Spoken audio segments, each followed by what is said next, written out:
The issues affecting you. Revealed, explained, discussed. Now on WGAL 8 in Focus. Hello, I'm Susan Shapiro. Right now, more than 100,000 people nationwide are on the organ transplant waiting list. Donate Life PA says more than 4,000 people are added monthly. We're talking today about organ donation, including living donation. You'll hear from a UPMC transplant team director and a couple involved in a direct kidney donation. We're putting organ donation in focus. Joining us now is Becca Brown, UPMC's transplant team director. Thanks so much for being here. You're welcome. How much has kidney transplanting, which is what you're involved in, changed over the last years? A lot, actually. So there's been a lot of technology that has changed that has made the living donation process less burdensome for people who step forward to do so. Donor surgery now is done laparoscopically or robotically, so the pain involved for the recovery is much less than it used to be. And most of our donors are going home the day after surgery, so the hospitalization is much shorter than it was, in the past. And then the technology for the recipients, our medications to prevent rejection has gotten much better with much fewer side effects.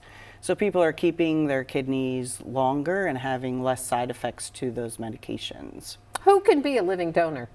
So my standard answer is anyone who is interested should explore that, because there are some reasons where people would not be candidates for donation because we want to make sure that they continue to be safe and healthy after donation. But anyone who's interested should call the transplant center to start the process, because the requirements may be different for different people based on their past medical history. What disqualifies you? So things that would disqualify you for being a living donor would be if you have diabetes, because diabetes is the #1 cause of kidney failure in the country. So we're not going to put anyone with diabetes at risk by taking one of their kidneys away. Some other chronic health conditions may disqualify people from donation. If donors don't have a good social support system, someone to take care of them after surgery, those kind of things would cause them to not be eligible for donation. Why such a great need for kidneys? So the biggest #1 reasons for kidney failure in the country are diabetes and hypertension. So there's lots of people that have those diseases. So the number of people that have chronic kidney disease that leads to end-stage renal disease has increased significantly. What are the numbers? More people obviously are in need of a kidney than there Yeah, are. I can't really give you those numbers. I don't know what those numbers are, but I can tell you that there are 94,000 people waiting for kidney transplant in our country, and less than half of those get transplanted every year. So once someone's put on the waiting list, unless they have a living donor, they are waiting years for transplant because of the scarcity of organs. It's interesting, coming to work, I see a billboard with a man who's in need of a kidney. So people have taken to advertising like that or going on social media. Are you finding that? Yeah, we are. In fact, we help people do things like that to help them find living donors, because if they can get a living donor, it significantly shortens their wait time for transplant. The longer you wait and the longer you're on dialysis, the higher your risk of having complications with dialysis and the other health issues that you have. So the sooner you can get transplanted once you're eligible, the better your long-term outcomes will be. But at what point do you need a kidney? So you need a kidney transplant once your kidneys have failed, and for most people when they start dialysis. We are able, if someone has a living donor, we are able to transplant potential recipients before they have to start dialysis, so that they can avoid dialysis altogether. That's called preemptive transplant. But yet in this country, most kidney transplants are from cadavers and not living donors? Correct. A deceased donor, the most of our donors are from deceased donors. So when someone has had a catastrophic event and their family has decided to consent to organ donation. That's how we get most of our donors for transplantation. Well, we'll talk more about who should be an organ donor and also something called paired exchange.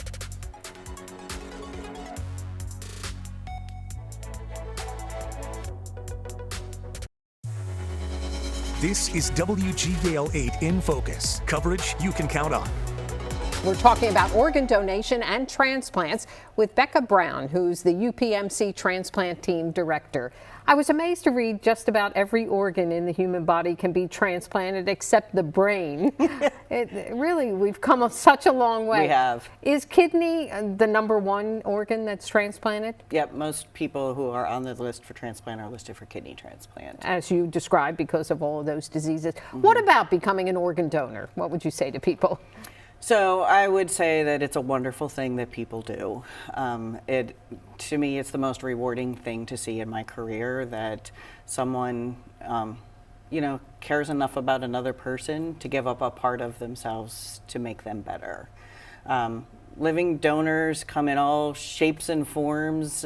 We have people who have a personal connection with the person they want to donate to, but we also have complete strangers that know that there is a need and don't know someone in particular, but know that they can do this and want to help out another person. And what about just becoming an organ donor, which you can do on your license? Yep. How else can you do that? So the most important thing to do is talk to your family, because if someone has a catastrophic event and they can be organ donors, the family is going to be involved in making that decision. So when the family knows what that person's wishes are, it makes it easier for them to say yes to organ donation. Because some people might still have an issue or feel a little uncomfortable with that. Yeah, it's definitely something that you should talk about. I tell people this all the time. You need to talk about it while you're awake at the dinner table. You need to have these conversations on how being a donor can impact so many different lives. You can be an organ donor, you can be a tissue donor, you can help somebody see again, you can help somebody by donating a heart. There's many ways to help from just one person donating. Yeah, some of the misconceptions that people might have about it. Yeah, and with a kidney that's coming from someone who's deceased, is time of the essence, and how so? It is. We try to get organs transplanted as soon as possible after they're removed from the donor. The kidneys can actually go a little bit longer than some of the other organs. They can travel a little bit farther. But they will work the best if we get them transplanted as soon as possible, which is one of the benefits of living donation, because the donor is usually in the same hospital as the recipient, but not always. We do have some paired exchange donors where the donors are actually in different states. Does one work better than the other or have better outcomes? Living donor kidney transplants have better outcomes because they are very healthy individuals. We are obligated to make sure that the donors stay healthy after they donate. Like, they're having an operation they don't need to have, so we want to make sure they get back to their normal state of health. So living donors are very, very healthy people, so their organs last longer. It's elective surgery for them, right? Correct. Yeah. Exactly. And we mentioned something called paired exchange. What is that? So paired exchange is basically a kidney swap, if you will. So if someone wants to donate to their family member and they're the wrong blood type, or they're not biologically compatible with their person, as long as What does that mean, size? Yeah, it could be size, it could be age. So if we have an older donor that wants to donate to a younger person, we would prefer to get a younger organ for that person because we know those kidneys last longer. So there's all kinds of reasons to put people in the paired exchange, to basically trade up for a better kidney is what our doctors tell our patients. So the rules for living donation don't change. The donors still need to be very healthy, and they need to get through all of the testing that donors get through to, minimize their risk as much as possible. Once they've been approved for donation, we enter them into a national exchange, and we're able to swap kidneys with someone else who also has an incompatible somebody, and both people get transplanted. So the advantages to that are still a living donor, so it's still a very good quality kidney. It also takes someone off the transplant list for a deceased donor, so people who don't have any living donors benefit as well through living donation. How much has that changed, the whole process? It has changed a lot. I've been in transplant for 25 years, and paired exchange was not a thing when I started in transplant. If someone called and said, I'd like to donate to my dad, but they were the wrong blood type, then that was it. We didn't go any further. Now when people call in, we'll tell them about the process and say, as long as you're healthy enough to donate, you can donate on behalf of your person. They'll still get a living donor transplant. It might not be yours, but you're going to help somebody else. So, you have the possibility of getting 2 people off the list instead of just 1. And that list, as we heard, is a long one. It's very long. Thank you so much, Becca, for your insights. We appreciate it. Coming up, we'll talk with a couple who were involved in a direct kidney donation.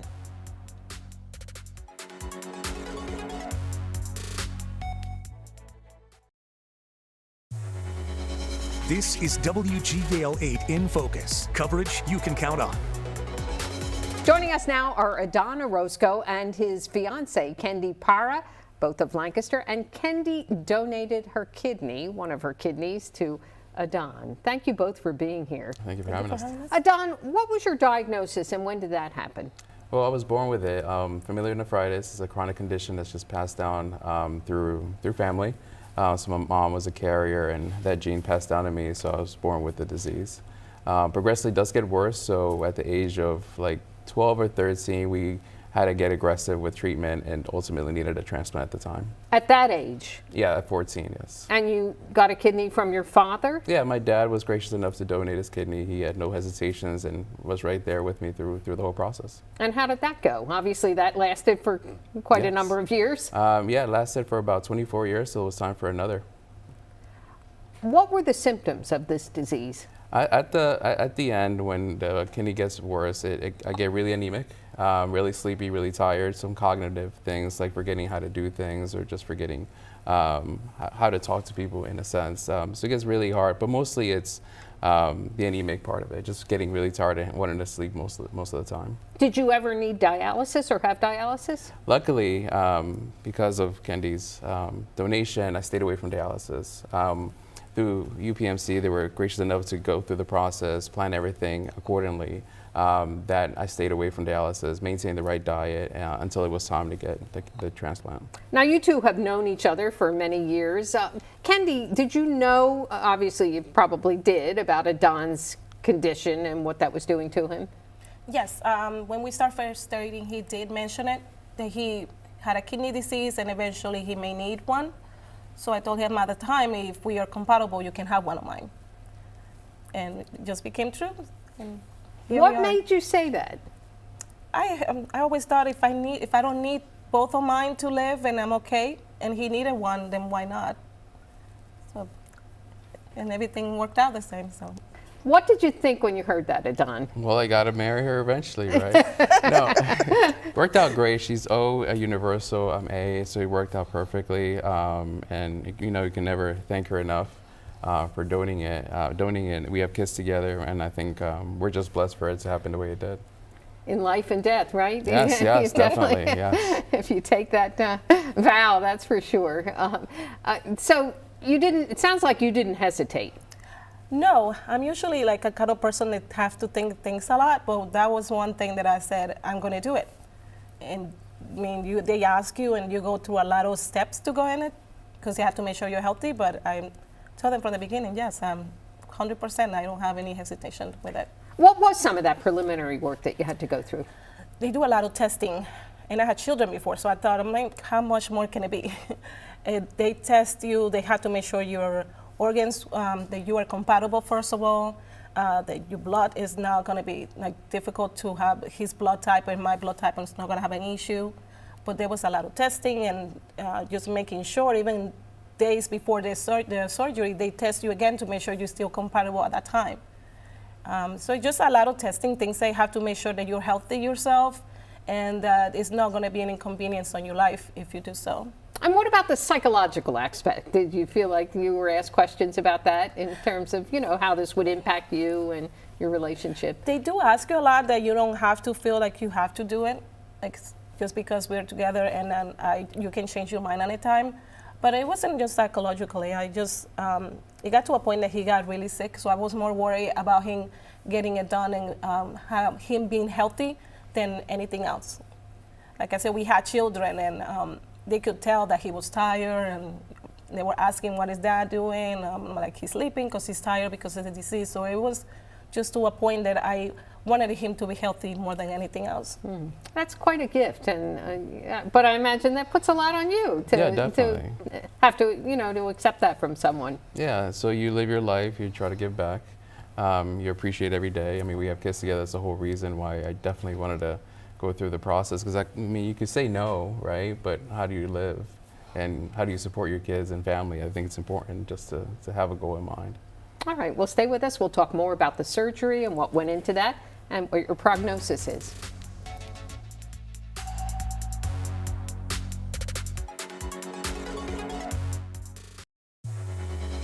This is WGAL 8 in Focus, coverage you can count on. We continue our conversation with Don Orozco and his fiancee, Kendi Parra, and we have UPMC Transplant Team Director Becca Brown back with us. Becca, what is this like for you to see two people having come through this and now here healthy and well? I love it. It's why we do what we do. Our donors have a very special place in our hearts. Don't take that the wrong way, Don, but the donors make this whole process possible, and it's very, very humbling, because I've never donated a kidney, but I see people every day who do it. So it's extremely rewarding. As Don said, our recipients are very sick and don't feel well. So it is amazing to see just, 3 days after surgery, they're up walking down the halls and feeling great, and what a difference it makes and how quickly they get better. Yeah, and it sounds like Kendi just did it without hesitation. Yep. So how did this go? You went first into the operating room on that day? Yes, my surgery went first, and they got me prepped. Once the mine is done, then they just clean up whatever they say they have to do, and then he was in the next room getting the surgery. And did it prove to be a perfect kidney for you? Oh yeah, everything worked out well. Like Becca said, I think within the first day I was up, walking a bit and back, and then within 3 days, I felt great. You could feel the change like almost immediately with that first week after the surgery. So what's his prognosis, Becca? Very good. It takes a lot of monitoring, so he gets blood work done very regularly.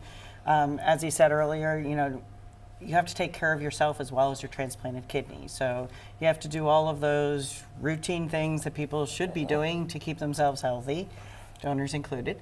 And, take the medications, have a healthy lifestyle, and, living donor kidneys can last a very long time. They can last, up to 40 years in some people. So it's a little bit about taking medications and, doing the medical stuff, but it's also about having a good attitude, follow up with your care, and, doing the right things to keep yourself healthy.